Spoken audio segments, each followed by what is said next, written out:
Kaunting ikot po muna sa tagiliran po ng aking kubo.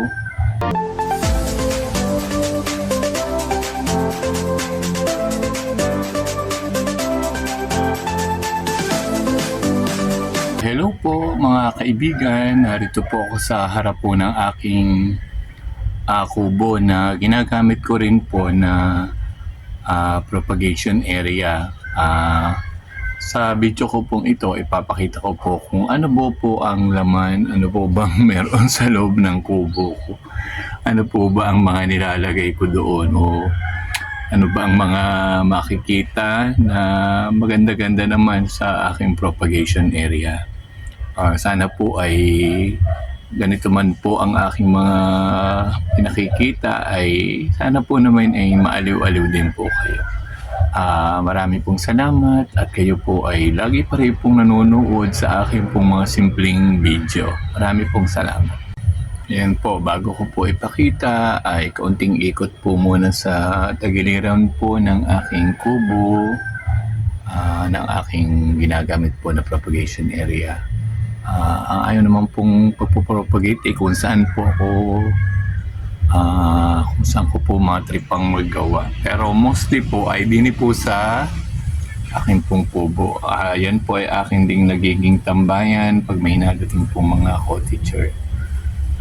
Sarap po dyan mag-coco, mag-juice, at saka kung ano po mga kot-kotin. Pag like po nyo bumisita, dini po sa aking simpleng garden, welcome po kayo. Ayan po ang aking simple pong garden. Ayusin ko po muna ng medyo maganda naman po sa inyong paningin ang makikita nyo po sa loob po ng aking kubo.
Dito po sa kubo, meron po akong table.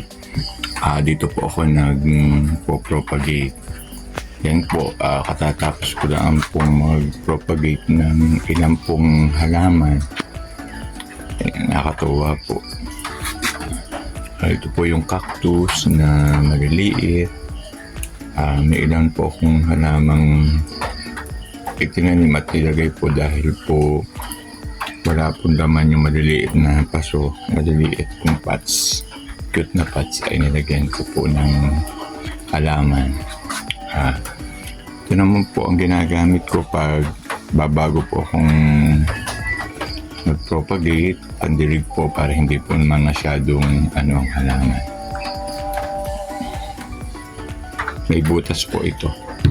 May nakaredy pong upuan sa loob din po ng kubo para po pag may dumating na bisita, diretso po sila sa kubo, mampapahinga, matutuwa pong makipag-chika-chika. At kung sakali naman pong umulan, ayan po, nilagyan ko po ng para pong ng sako po ng bigas na ako po ang tumahi, kinamay ko na lang po iyan para po hindi po sila masyadong mababasa kung umuulan. Ayan po, katuwa po, ako po ang nagtahinihan, kinamay ko po iyan. Hindi lang po ganun katibay pero at least po ay hindi naman po mababasa kung sakali pong uulan. At kung medyo sobra po ang init, hindi po sila may initan sa loob ng kubo. Marirelax po sila. Dito po sa propagation area ko po sa kubo, meron din po akong kortina sa kabila pong side. Para po in case po naman na sobra naman po ang sikat ng araw din sa side na rin, sa kabilang side, hindi naman po sila sisilang. At pagka po naulan, inaano ko din po, inaayos ko din po para hindi po mabasa ang mga nasa loob. Ayan po ang kabilang side ng kubo ko sa propagation area. At naman po yung sinasabi kong ginawa kong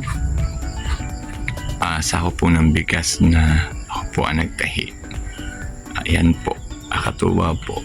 Hindi po sila mababasa, hindi po sila may initan. Ayan po naman ang harapan po ng aking propagation area. Ayan po ang aking garden. Ayan po ang aking kortina. Ayan, may nakasabit pa pong gloves po. Ginagamit ko po pag nag-garden.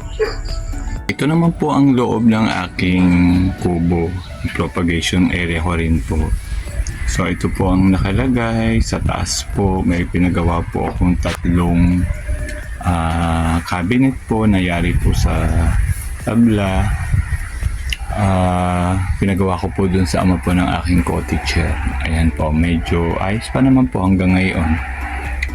Ayan po ang nakalagay po sa taas. Padalwa naman po, ito naman po ay yung mga seeds po, mga buto po na itinatanim ko at pinamimigay ko. Ito po ang sample. Papakita ko po sa inyo. Ayan po yung mga seeds. Pag po gusto ko magtanim, dito na lang po ako nakuha ng mga seeds. At ang iba po ay pinagbibili rin po. Gaya po nito, ito po ay seeds ng sunflower. Ayan po, ito naman po ay iba rin po ang nakalaman na seeds. Ayan, so ayan po ang nakalagay po sa loob. Sa baba naman po ay mga kung ano-ano pong mga abubot, may tali, may plastic, kami pong mga kailangan po pag nagagarden. Yan po ang pinakailalim po, may pahinugan po ng saging. Pag sikip na po ay diyan ko po nilalagay. Pero po ang isa pa, yan po ang kabila po na yan po ang mga nakalagay po dito sa loob po ng aking propagation area. Ayan, may table po din din po sa aking kubo. Ang makikita po ninyo yung po mga patak naman po ng mga lukban na kung sino po ang mapapagawi din ay binibigyan ko po, o kung may tatambay di kinakain po. Masarap po naman ito at medyo matamis na rin po. Ayan, ito po ang kabuang view ng aking pong kubo na ginagawa ko din pong propagation area. Dito po masarap-sarap na din pong mag-relax, mag-upo-upo at medyo mahangin. Yan, kaya kung mapapagawi po kayo at makakapasyal, pwede po kayong tumambay dito sa aking propagation area. So, pasensya na po, simpleng-simple lang po. Yan, so medyo ang mga paso po ay medyo maraming gabok kasi po nag-ulanan ay nalalagyan po sila ng gabok. So, ito po ang aking propagation area at nakita din po ninyo ang simple pong laman, mga laman po sa loob. Sana po ay natuwa rin po kayo at naaliw po sa panunood nitong aking propagation area, ang aking pong kubo.